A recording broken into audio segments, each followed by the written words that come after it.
He ain't parked there no more. I sometimes was parking right there. Now look where he is. He back in this spot right here. Right there.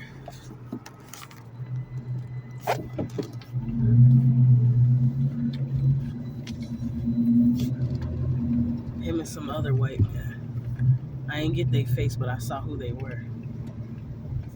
I mean, the one with the raspy beard with the hat on, he looked like he. But I ain't gotta go be all dramatic like that and put the camera all up in their face and act how they act. But I came back just to see, and when I left, all of a sudden now he's backed up into that same spot that he was watching me in when I had made that video that said, "I'm not scared of your stolen power." Because I see right through you anyhow. Well, you know that song. It's a dubstep song. I listened to it back when I was with my ex. Me and him used to listen to dubstep.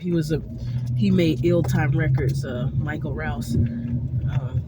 He was cool, but he just had too much toxicity. That's why him and I didn't work out. But I started listening to more dubstep songs when I was with him, and I realized what that song was saying. It was saying something about, "I'm not scared of your stolen power.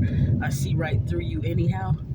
And now they got that man in that red truck over there with the license plate that says power on it, because he, like, I guess just got the truck. But I remember I saw another white car that looked similar to this car that's right there, and it also said power. And I feel like they were stalking me because they stealing my efforts power. They stealing Mug's power, trying to use it. Ain't doing shit. That man ain't never been around here. All he doing is sitting around. And guess what? When it's late at night, he ain't there no more. When it's like around 8 to 10 o'clock at night, that man ain't even there in that red truck that say power on it with those two white dudes. The one I just passed by. But I'm about to drop it like it's hot because I got to pee. But I just wanted to show like how when gang stalking stuff like that happens, like they do silly stuff like that, and it just don't make no sense. Like this spot I'm parked in right now, people used to, they ain't nobody parked in it for a long ass time, but then as soon as they saw me parking in it, they acting like they wanted to start parking in it. And then when I left this area free for them to park, I stopped parking over here for about nearly 3 weeks, 4 weeks. Every time I went by, ain't nobody was parked in the spot where it says like no parking, because they don't really ticket people over here because they know that these people live over here and they don't really have any parking, so they stopped ticketing people. But one time they went down the line and then ticketed everybody's car. But I'm parked in a spot where it says no parking, but when there was no other parking spots. And there's something suspicious about that lady that be walking with those dogs too. I see her all the time.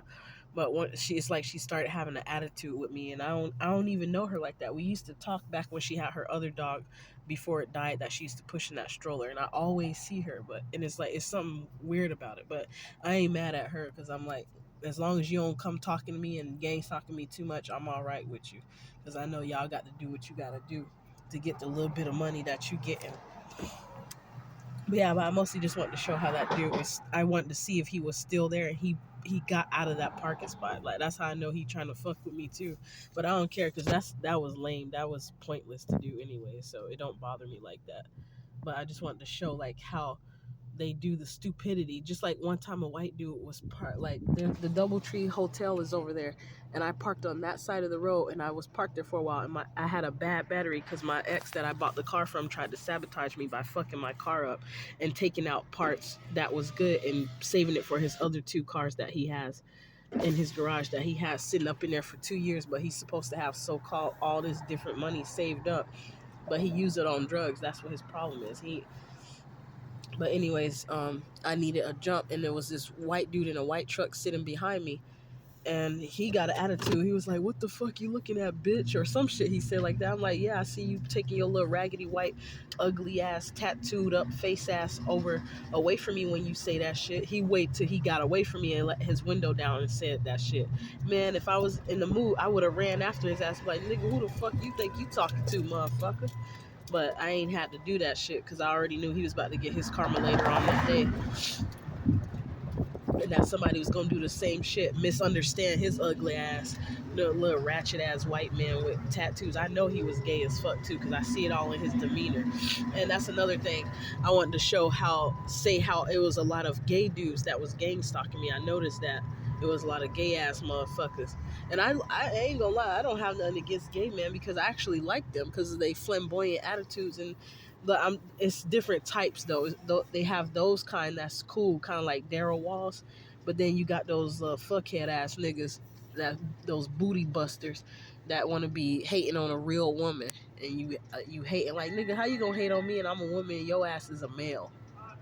That's just lame as fuck right there. But I was parked right there where that truck parked, and it was another white guy, or I don't know what he was, but he was in a Subaru type car, and he actually was kind enough to he had pulled. I was like, God, please send somebody to help me get a jump, because I had jumper cables, and he had a hybrid car. He actually said it's a bit different, and but he still was able to jump my car. He was smart, because the next time when I met another gang stalker, he had a hybrid car too, and I needed to jump later on that week in the next couple days or something like that.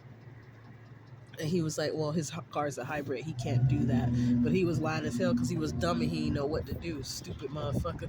But it was a dude that was in a Subaru. I was parked right there, and the dude pulled up, and he parked right over there. Hold on, the park right here. Because like I told you. But he had pulled up, and he had parked right over there by that Providence. And he came across the street and parked his car next to mine and helped me jump my car. So in the midst of these people being gang stalker, God always sends somebody to help that's actually a regular good person in the midst of the chaos of these idiots out here that's doing stupid stuff. That was the transit police. But yeah, I just wanted to show like how it go, give y'all some pointers to let you know you ain't stupid when you see certain stuff happening. There be something to it when you come outside all of a sudden, and then motherfuckers is out there, and I'm thinking that song keep playing in my head. They scared to come outside. I ain't singing it right. They scared to come outside. I don't care, but it's from Mozzie. I ain't in a singing mood right now, but it's somebody who I know is scared to come outside, and who's scared to come in. Who's scared to run into me is Bubba Riley, because I noticed he been trying to avoid being at certain locations that he used to tell me he was hanging out, and I got it from a reading that I listened to. There was like this masculine or something is scared to run into you for something, and I noticed I ain't been seeing his ass around, because before I found out the BS about him that I found out, I used to see him everywhere. Even one time passing down the street, this nigga was the one following me. But I think he know I caught on to his ass, so he trying to be in hiding right now, or some shit didn't happen, or excuse me, or he didn't finally went and traded sold that Cadillac SUV for another car he was saying he wanted to get. But the other car he wanted to get, to me, in my opinion, was uglier than the car that he had. I'm like, damn, nigga, it was a Lincoln, but. Anyways, I'm just rambling on here, y'all.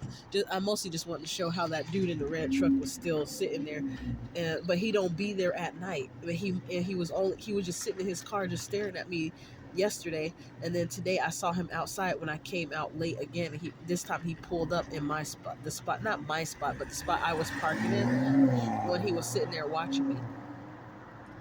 So I just thought that was kind of funny and strange. But yeah, these motherfuckers, it don't really faze me like it used to no more though, because I already know what's up. And one other thing I want to say is I just saw a reading today from Spiritual Advisor, and she was talking about how when you get in GameStop, you're going to see a bunch of FedEx trucks, Amazon trucks. And I knew that there was something about it. And she said something about mail trucks too. And I noticed it seemed like it was an influx of those trucks. Like it was like they were everywhere. Just like I took a video of the FedEx truck dude that pulled up in the Safeway location where I was going to, not far from here, and he pulled up at the same time I was going to park in that spot. I parked close to that spot, and he pulled up right there. He did not get out the whole time, and I knew I have a video of it. I might see if I can post it underneath this video, or just put the title to that video, and you guys can go search it up, and I'll link it in the description box, or however I do it if I put it on Instagram. But I noticed that I felt it. It's like it was a difference, and it wasn't like how you know you're not paying attention to it, and it was this time it was like intentional, and I can sense it because then the same dude that left from this, he stayed outside of Safeway. As soon as I came outside from shopping at Safeway, he still was sitting there, and when I was about to leave, he left, but he never got out of the truck. And then he went down the street at the gas station where I was thinking about going, but I already knew he was trying to go somewhere else around there to like be. And then he went to the freaking gas station, but there's a Pride gas station that's for like commercial vehicles that's right next to the FedEx place where I was working at, so down off Columbia. So I'm wondering if they found out, because I started seeing that happen after I made that video on the property about what was going on. And one of my exes that was there, the dude I briefly dated until I saw how weak minded he was, so I let him go. It was some white dude there. And when I was wondering, I was like, something just ain't right. And then other black dudes was mad as hell that this white dude kept coming over there to me, and then they was trying to get at me too. But I knew they was only doing it because they saw the white dude trying to get at me, and people was just childish and ridiculous at like the little indirect bullying that they were doing. Like this fat dude named Julian and some two other white dudes. The cowboy dude, I think his name was Hayden, and the dude that I had said that his beard made him look like he got some nigga in him. They call him Low. But he started acting cool with me later on. It's like they spiritually or intuitively picked up on me knowing like intuitively how they were or what they were doing. So it's like they start trying to act like they were cool with me all of a sudden. I'm like, no, take y'all fake ass on. I already know what y'all doing, what y'all about. And I didn't go and talk to HR about it because I feel like HR would back up those type of people. But they showed me, but I think if I did it, they wouldn't have done nothing about it. And they even fucked over this other white girl that was there, who I went to go, the one I called, she called herself CJ. But I already know she was fake as fuck because she gonna tell me her name was CJ. The way she said it, I can tell. It's almost like she was some sort of stuck up hater ass bitch. But I was trying to be her friend, so she seemed receptive of me being polite and kind to her to let her know her time card stuff said something when she swiped her badge. I was trying to let her know it popped up some other message in case she missed it. And she was like, "Thank you for running to me, though. That was kind of you." And then she was acting like she was cool with me and keeping it real. She was like, "You know what? You apologize too much." But you know how some people, they say that stuff acting like one way, and but they actually trying to be condescending because they already feel some kind of way about you in their mind. Like they already pick it up that they feel, in comparison, they feel some kind of way about you, like they're against you or something, and you ain't even never did nothing to them, but for some reason they got a problem with you. And I faced issues like that at many different jobs that I worked at. That's part of the reason why there's so many different experiences that I have on my resume, simply because of that fact. When I was younger, I was like, you know what, I ain't got time for this shit. I'm getting up out of here. I'm sick of these motherfuckers. And my mom even recognized that about me, because she said when I see people going to acting silly, she know I don't stick around too long. I get gone. So anyways, y'all can keep on making the light come on this car all you want to. Just get your ass in it and get gone. Shit. Excuse me. I ain't mean to be parked close by you. I ain't too close, but I just had to move over. I ain't really trying to show his face because I don't. To be honest, I'm not one of those people who think everybody around me is a gang stalker. Like, come on. I remember my baby daddy was trying to tell me like everybody ain't doing it. He was calling me out of my name, saying I'm mentally ill. And but when I had started talking about very clearly what was going on and I was more descriptive, he was like, okay, now I believe you. And I could tell he knew that I knew what I was talking about. And due to some readings I heard, now I know why got so silent when I started saying something about what was going on, because he didn't want me to know that he knew about what was going on and didn't do nothing about it. And that's why he started trying to say he gonna tell the police why he got those speeding tickets is because he was being gang stalked and he was speeding away from the people. But I'm like, nigga, don't try to say it now, because how you gonna say that but you was calling me mentally ill when I was telling you what was going on? And I was like, nigga, I ain't that damn stupid. I'm able to put stuff together. And when I sat down and articulated myself well a couple days ago to his ass, and then he gonna try to ask me for $10 after he not too long ago saying I don't need nobody for shit. I don't need nobody to help me with a motherfucking thing. Then the bitch ass nigga had back up into my car and see what happened, nigga. Play with me if you want to. All you had to do was honk the horn or ask me to move a little bit. And when it didn't even take all that, look at how much space it was. He got a little close. I was gonna honk the horn, but I'd be like, go ahead and hit the car and see what happened. And he didn't either. So thank you. I ain't trying to show people license plate like that, but anyways, I don't have really a problem with people unless they make a problem with me. So yeah, but it's just funny how all this stuff is starting to happen. Like they trying to get intense with the gang stalking, but this time around, I'm in their face with it. I'm like, I'm finna get this camera and I'm gonna be all up in your face, and I'm gonna let I won't mind if you see me holding the camera up. Yes, I'm getting your ass on camera, nigga. Then when they see their ass on the internet, they gonna be like, man, this shit making me look bad. I don't know if I want to do this no more. I already know some of them is going down. That's why the homeboy earlier on the video I showed, when I made a video of the dude in the truck parked in the spot I was parked in last night, and the day before when he had came to when he was just sitting there outside, just sitting in his truck behind me. And then now when I wasn't there no more, and then he back up into that spot that's right behind it for whatever reason. And I don't know, but these people just be doing too much, and it's unnecessary. I kind of get tired of it, but I got some things to go do. This is just like a brief rambling video. As you can tell, energetically, I ain't really feeling it right now. I'm kind of tired. I'm just kind of chill to myself. I'm gonna smoke my cigar and then head on to the library real quick to take care of some business. But yeah, I'm peeping out who's involved in stuff, and they actually revealed themselves to me. Like the three dudes that was walking, one of the motherfuckers gonna point and back towards me like he telling them something. I'm like, nigga, you don't even know who I am. You don't know who I really am. Whoever done told you some shit, like that's what happened when I got my kid taken away. I could tell the bitch thought she knew who the fuck I was, and I could tell she was believing whatever concoction she created in her mind or whatever somebody told her. She was so mad at me. I'm like, bitch, I don't even know who the hell you is.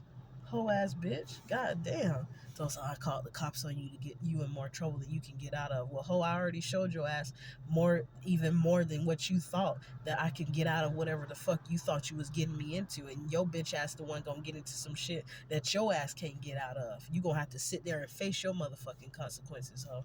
And ain't not a goddamn thing somebody gonna be able to do to get you out of it besides you stepping up to the plate and doing what it takes to get out of it, bitch. That's what the fuck you get. That's why I was cool with it, and that's what actually drove me to make sure I did whatever it took to get my son back. Because I was like, I'm gonna show these motherfuckers they fucking with the wrong motherfucker. Like y'all think y'all was slick, but I know what the fuck going on. I don't care what the fuck you sit here and tell me what these so-called professionals didn't told your ass, because professionals make mistakes all the time. Doctors be doing malpractice. Doctors be misdiagnosing people all the motherfucking time. And speaking of doctors, I had got some shit revealed to me spiritually about what some of these motherfuckers doctors be doing, and why some of these people that be doctor students don't want to be a student no more. To be a doctor, they just drop out of school. It ain't always just simply because they motherfucking can't take it, or it's just be too much, or they realize they don't want to do it no more because they chose a different career field. It'd be some shit that they find out or they know about that make them make that decision to decide that they don't want to be a doctor no more, because that's not what they fucking signed up for. Just like when you go be a mason, like that time I was trying to ask if I could get out of it, if I see it's not something that I want to do, all of a sudden that whole paragraph that I was writing just disappeared before I could press send, out of nowhere. And they be fucking with motherfuckers. They stalk you so much, they hack your phones, they hack your shit, they go to your mobile carrier and they hack your phone, and you ain't even dealing no drugs or nothing, and then you hear little sounds like somebody hanging up the phone on the other line, or like some recording type sounds or echo or whatever. That I know what y'all be doing, but I just keep on pushing. Like I don't, like the stuff ain't even bothering me, because it really ain't. I'm just picking up on what's going on, and that just goes to show me that it's somebody that's internal, that's getting paid off to do this shit or agreeing to do it, because people shouldn't have the ability to be able to manipulate certain things that's inside of an organization that should be safeguarded and not have their data be breached by some other person. But money make y'all motherfuckers so stupid and do anything. That's how y'all lose y'all very own soul, because you over here trying to do something for some materialistic shit. Don't even see when your own life falling apart, and that's why your life fall even more apart, because you over there going after somebody who ain't did a goddamn thing to you or to the person whoever coerced or persuaded you to get involved in they shit. And don't be surprised when that shit come back on your ass too. You gonna have to face the consequences, ho.